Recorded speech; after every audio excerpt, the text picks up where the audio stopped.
Assalamualaikum warahmatullahi wabarakatuh. Kami dari kelompok 8 ingin menjelaskan apa yang dimaksud meiosis dan gametogenesis. Meiosis merupakan pembelahan sel yang menghasilkan sel anak dengan jumlah kromosom setengah dari jumlah kromosom induknya. Meiosis terjadi di dalam alat produksi, yaitu pembentukan sel kelamin atau gamet. Pembelahan meiosis berlangsung dalam dua tahap pembelahan, yaitu meiosis 1 dan meiosis 2. Tahap pembelahan meiosis 1. Meiosis 1 dimulai dengan proses profase 1, metafase 1, antafase 1, dan telofase 1.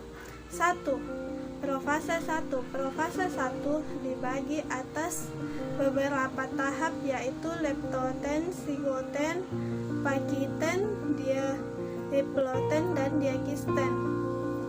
2. Metafase 1. Kromatid berjejer secara berpasangan pada bidang ekuator. 3. Antafase 1. Setiap kromosom homolog bergerak ke kutub yang berlawanan. 4. Telofase 1.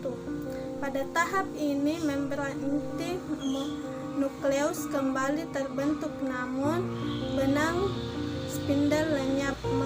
Membran sel mulai terbentuk sehingga sitoplasma telah terbelah menjadi dua atau sitokinesis, membentuk dua sel anak yang mempunyai separuh kromosom induk. Tahap pembelahan meiosis 2. Setelah mengalami tahapan meiosis 1, maka pembelahan ini akan lanjut ke tahap meiosis 2. Tahapan ini juga mengalami profase, metafase, anafase, dan telofase. Namun, jumlah sel akhir yang dihasilkan adalah 4. Yang pertama yaitu profase 2. Membran inti dan nukleus lenyap di tahap ini, sedangkan sentriol mulai bergerak ke kutub yang berlawanan, lalu sentrometer terikat pada benang-benang gelondong. Yang kedua yaitu metafase 2. Kromatid berjejer di bidang ekuator. Yang ketiga yaitu anafase 2. Sentrometer melakukan pembelahan, kromatid memisah dan masing-masing bergerak ke arah kutub yang berlawanan. Yang keempat yaitu telofase 2. Membran inti dan nukleus mulai terbentuk kembali. Kromatid sudah berubah menjadi kromatin. Sitokinesis terjadi di tahap ini, sehingga terbentuk 4 sel anakan haploid. Gametogenesis merupakan proses pembentukan sel-sel gamet pada tumbuhan berbiji, terdiri dari dua jenis, yaitu mikrosporogenesis dan megasporogenesis. 1.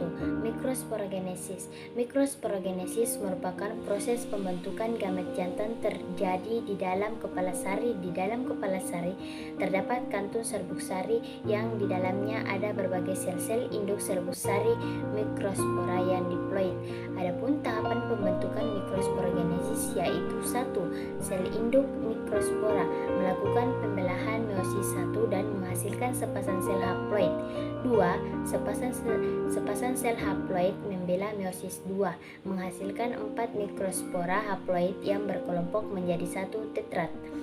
3. Setiap mikrospora mengalami pembelahan karyokinesis sehingga menghasilkan 2 inti haploid, yaitu inti vegetatif, inti saluran serbuk sari, dan inti generatif. 4. Inti generatif membela secara mitosis sehingga membentuk 2 inti sperma yang dikenal dengan inti generatif 1 dan inti generatif 2. 2. Megasporogenesis. Megasporogenesis merupakan pembentukan gamet betina berlangsung di dalam ovarium atau bakal buah. Dalam ovarium terdapat bakal biji yang mengandung sel induk atau megaspora. Tahapan megasporogenesis pada tumbuhan berbiji yaitu 1. Sebuah sel induk megaspora dengan inti diploid di ovarium mengalami pembelahan meiosis 1 dan menghasilkan 2 sel haploid. 2. Kedua sel haploid tersebut mengalami pembelahan meiosis 2 sehingga menghasilkan 4 megaspora haploid. 3 anakan diantaranya mengalami degenerasi atau mati. 4 megaspora yang masih hidup mengalami 3 kali mitosis yang diikuti karyokinesis tanpa sitokinesis dan dihasilkan sel besar atau kandung lembaga muda, dan 8 inti haploid. 8 inti anakan tersebut adalah 2 kandung lembaga sekunder, 3 antipoda, sel sinergit, dan 1 ovum.